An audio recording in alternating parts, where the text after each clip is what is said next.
Everyone, आज हम लोग बात करने वाले हैं कि आईसीएआर का जो पेपर है 2024 में वो कब होने वाला है, उसकी फॉर्म कब रिलीज होगी और क्या सारी चीजें होने वाली है। एग्रीकल्चर की हर एक अपडेट मैं यहाँ पे देती रहती हूँ, तो चैनल को सब्सक्राइब कर लीजिए। अगर आप नए हैं, बिल्कुल भी अनजान हैं कि इस चैनल पे आपको एग्रीकल्चर के बारे में चीजें बताई जा सकती हैं, तो निश्चिंत होकर सब्सक्राइब कीजिए, क्योंकि हम लगातार 2017 से अभी तक आपके साथ बने हुए हैं और एग्रीकल्चर से रिलेटेड जितनी भी चीजें हैं वो सभी आपको यहाँ पे मिल जाएंगी। प्रीवियस ईयर पेपर को भी मैंने सॉल्व करवा दिया है, आप उसे भी देख सकते हो। कुछ प्रीवियस ईयर पेपर मैं आप ही अभी अपलोड भी करने वाली हूँ, तो वो भी आपके लिए काफी काम की चीज होगी, तो आप उसे जरूर देखना। इसके अलावा अगर हम लोग बात करें तो बेसिकली जो सीयूईटी का पेपर है वो उसी के थ्रू आईसीआर का आपका पेपर होगा, और वो आपका फॉर्म रिलीज होने वाला है ऑलमोस्ट 28 फरवरी के बाद। ठीक है, ये आप डेट ध्यान रखोगे, 28 फेब के बाद आपका फॉर्म रिलीज हो जाएगा। उसके बाद आप फॉर्म भर सकते हो, एक मंथ का पूरा आपके पास टाइम होगा फॉर्म भरने का। आराम से फॉर्म भरोगे, और जो लोग भी आईसीआर टारगेट कर रहे हैं, जिनका है कि मुझे आईसीआर देना था, तो उनको मैं बता दूं कि आईसीआर अपना अलग एग्जाम नहीं ले रहा है, उसमें सीयूईटी के थ्रू ही एडमिशन होगा। और सीयूईटी के थ्रू होगा तो ऑब्वियसली सीयूईटी का सिलेबस आपको फॉलो करना होगा। सिलेबस के अकॉर्डिंग जो चीजें पढ़ानी चाहिए, जो चीजें आपको पढ़नी चाहिए, वो सब कुछ हम आपको डेली गाइड करते रहते हैं। डेली 5 बजे इसकी क्लासेस आती हैं, आप जरूर ज्वाइन कीजिएगा। 5 बजे से जुड़ के पढ़ाई कीजिए। इसके अलावा अगर आप हमारा पेड कोर्स ज्वाइन करना चाहते हैं तो वो भी कर सकते हैं। तो फॉर्म डेट की अगर हम बात करें तो वो आपका फरवरी लास्ट तक आ जाएगा। मार्च पूरा आपके पास टाइम होगा फॉर्म भरने का। और आपको पता है कि मई में आपका एग्जाम होने वाला है। एग्जाम डेट बढ़ने के चक्कर में मत पढ़ना, कोई भी मत पढ़ना, क्योंकि एग्जाम डेट के चक्कर में हम रह जाते हैं और तैयारी जो है हमारी वो अधूरी रह जाती है। तो अधूरी तैयारी के साथ आपको मैदान में नहीं उतरना है।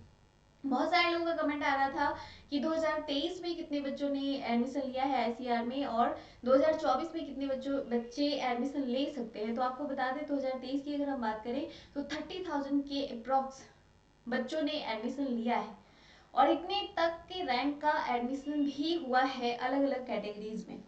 जब भी मैं इस तरह की रैंकिंग की बात करती हूँ तो वहाँ पे कैटेगरीज इन्वॉल्व होते हैं, ये ध्यान रखिएगा। कई बार जनरल की भी स्टूडेंट सोच लेते हैं कि उनका 30,000 तक रैंक आएगा तो एडमिशन हो जाएगा, ऐसा बिल्कुल भी नहीं है। आपको टारगेट करना है कि आपका 10,000 के अंदर रैंक रहे, तभी आपका अलग अलग यूनिवर्सिटीज में एडमिशन पॉसिबल है। क्या कट ऑफ होगा, कितना कॉलेजेस हैं, क्या चीजें हैं, इन सब के ऊपर अलग अलग आपको सेपरेट वीडियो मिल जाएंगी। कट ऑफ के ऊपर कितने राउंड में काउंसलिंग होगी, काउंसलिंग की प्रोसेस क्या थी लास्ट टाइम, इस समय क्या काउंसलिंग की प्रोसेस रहेगी, ये सब कुछ मैंने अलग अलग वीडियोस में बनाया हुआ है।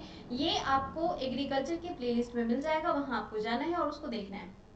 देखोगे तो आपको सारी चीजें आपकी क्लियर हो जाएंगी कि कौन सी यूनिवर्सिटी आपको टारगेट करनी है, उस यूनिवर्सिटी का क्या कट ऑफ है, उस यूनिवर्सिटी में जाने के लिए आपको क्या कौन कौन सा सब्जेक्ट कॉम्बिनेशन रखना पड़ेगा, क्योंकि ये सभी क्राइटेरिया बहुत ही इंपॉर्टेंट है एग्जाम डेट और फॉर्म डेट जानने के अलावा।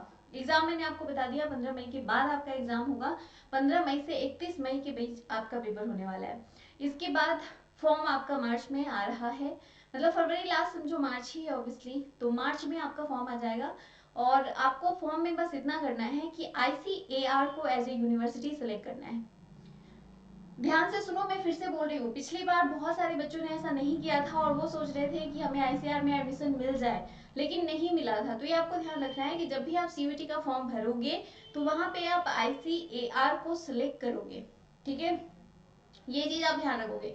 जब काउंसलिंग होगी तो आईसीआर में जितने भी कॉलेजेस हैं उनके लिए आपको फिर से रजिस्ट्रेशन करना पड़ेगा, और उस रजिस्ट्रेशन के आधार पे आपको अलग अलग आईसीआर के कॉलेजेस मिलेंगे। लेकिन अभी आपको करना है कि आईसीएआर एज ए यूनिवर्सिटी आपको सिलेक्ट कर लेना है। इसके अलावा भी बहुत सारी यूनिवर्सिटीज हैं जिसमें सीयूईटी के थ्रू डायरेक्ट, मतलब आईसीआर के थ्रू नहीं बल्कि सीयूईटी के थ्रू एडमिशन होगा। तो उसकी लिस्ट भी मैंने आपको बताई हुई है, जैसे बीएचयू हो गया, नालंदा यूनिवर्सिटी है, एएमयू हो गया, और भी बहुत सारी यूनिवर्सिटीज हैं।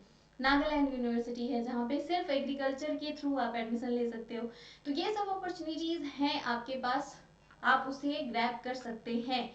तैयारी कैसे करनी है ये मैंने आपको बताया हुआ है। ये वेबसाइट वगैरह आप देख सकते हो, यहाँ पे आपको सारी चीजें मिल जाएंगी, जैसे cvtsummit.ac.in, ये जो पोर्टल है यहाँ पे आपको सारी जानकारी मिलेगी। सीयूईटी यूजी का जो पोर्टल होगा वो जैसे ही फॉर्म आएगा हम आपको बता देंगे कि आपको कैसे जाना है, कैसे फॉर्म भरना है, क्या सारी चीजें करनी है।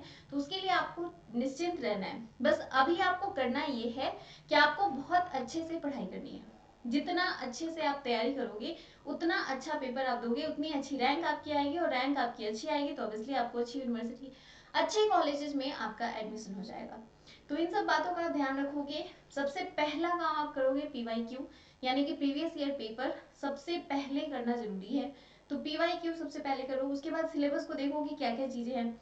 मैंने आपको बोला है कि सिर्फ 12th का सिलेबस होगा, कौन कौन से इंपॉर्टेंट चैप्टर्स है ये भी मैंने आपको बताया हुआ है। अगर आप प्रीवियस ईयर पेपर का सॉल्यूशन देखोगे 2022 का, तो वहां पे मैंने एनालिसिस दिया हुआ है कि कौन कौन से चैप्टर्स इंपॉर्टेंट होंगे बायो में, एग्रीकल्चर में।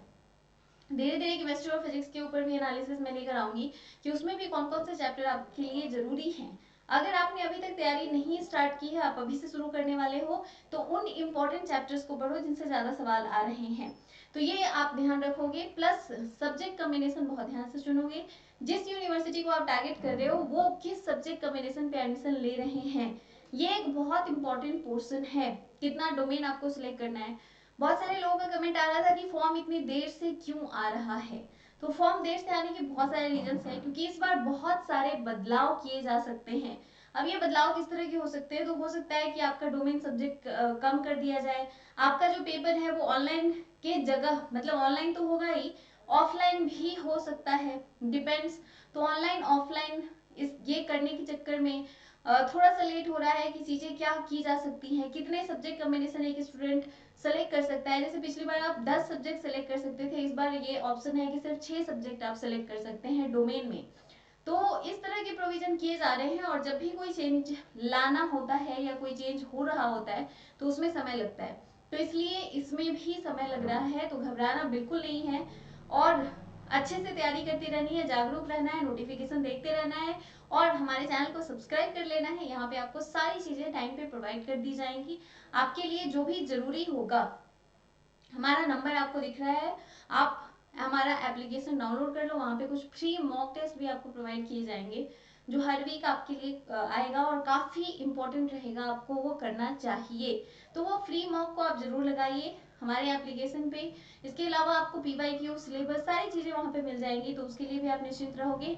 अगर आप पेड कोर्सेज ज्वाइन करना चाहते हैं, मतलब आपको लग रहा है कि नहीं मैं अपने आप नहीं पढ़ पाऊंगा, खुद से मेरी पढ़ाई नहीं हो पा रही है, तो आप हमारे पेड कोर्सेज को भी ज्वाइन कर सकते हैं और आराम से वहाँ पे पढ़ाई कर सकते हैं। सारा चीज आपको एक स्ट्रक्चर्ड वे में पढ़ाया जाएगा, जो आपके एग्जाम के लिए जरूरी चीजें हैं वो सब कुछ आपको बताई जाएगी, आपको मेंटरिंग की जाएगी। वैसे मेंटरिंग मैं ऐसे भी करती रहूंगी, हमेशा आपके लिए अवेलेबल रहूंगी। जब भी फॉर्म आएगा आपको बता दिया जाएगा। फिलहाल के लिए थैंक यू सो मच। और कोई भी बात आपके मन में हो, अगर कोई सवाल ऐसा हो जो आप पूछना चाहते हैं, तो आप मुझे कमेंट करके जरूर बताइएगा। मैं उसके ऊपर वीडियोस लाने की कोशिश करूंगी। काफी टाइम बाद मेरी वीडियो आई है, लेकिन इस तरह से वीडियोस लगातार आती रहेंगी, और डेली 5 बजे मेरी क्लासेस भी आती रहेंगी, तो उसको भी जरूर ज्वाइन कीजिएगा। Thank you so much for watching. Bye for now.